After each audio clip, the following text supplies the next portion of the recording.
আসসালামু আলাইকুম রহমতুল্লাহ বরকাত। ছেলে বাবাকে জিজ্ঞেস করলো, বাবা জীবনের মূল্য কি?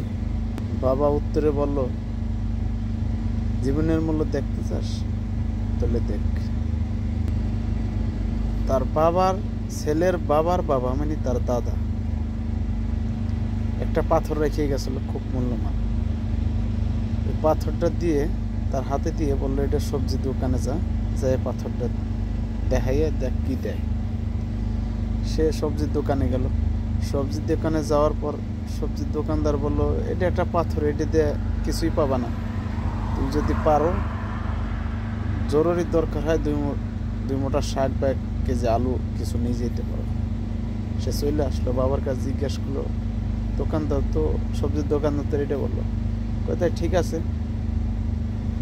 চলে আসলো। সে একটা রোমাইলে করে আর এক মুদির দোকানে পাঠালো। মুদির দোকানদার বলল, তুমি এই তো হয়তো 2 বস্তা চাল পাইতারো, পাথরটা দেখতে অনেক সুন্দর, আমার ঘরে রেখে দেবানে, 2 বস্তা চাল নিলে নিয়ে যেতে পারো। পরে কয় ঠিক আছে, আমি বাবার কাছে শুনে আসি। আসলো বাবার কাছে। বাবা বলল, বাবা 2 বস্তা চাউল দিতে চাই। তখন বলল, ঠিক আছে, তাহলে এক কাজ করো, রোমাইল ফেলে দাও, কোনো ঝড়ঝেট কাপড় বা মূল্যবান কোনো মানে ঝড়ঝেট সৌন্দর্য দেখা যায় এরকম একটা কাপড়ে রোমাইলে নিয়ে যাও স্বর্ণের দোকানে বা হীরার দোকানে। যেই কথা সেই কাজ। ছেলে বাবার কথা মতো নই গেল স্বর্ণের দোকানে।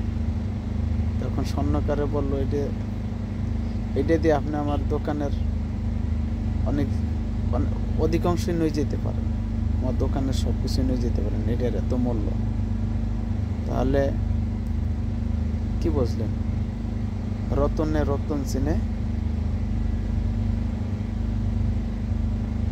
বাকিটা বললাম না। এইটা হলো সবচেয়ে বড় কথা।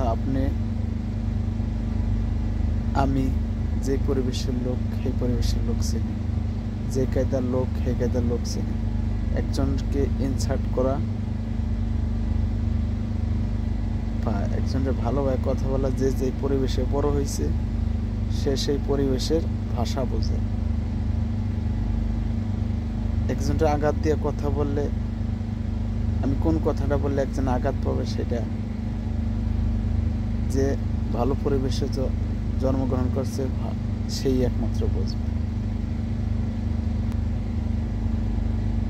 আপনার অনেক মূল্য আছে, কারো কাছে না কারো কাছে অবশ্যই যথেষ্ট মূল্য আছে।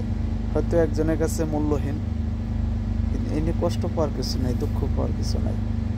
অন্য একজনের কাছে সোনা ওই হীরার চেয়ে মূল্য আপনি।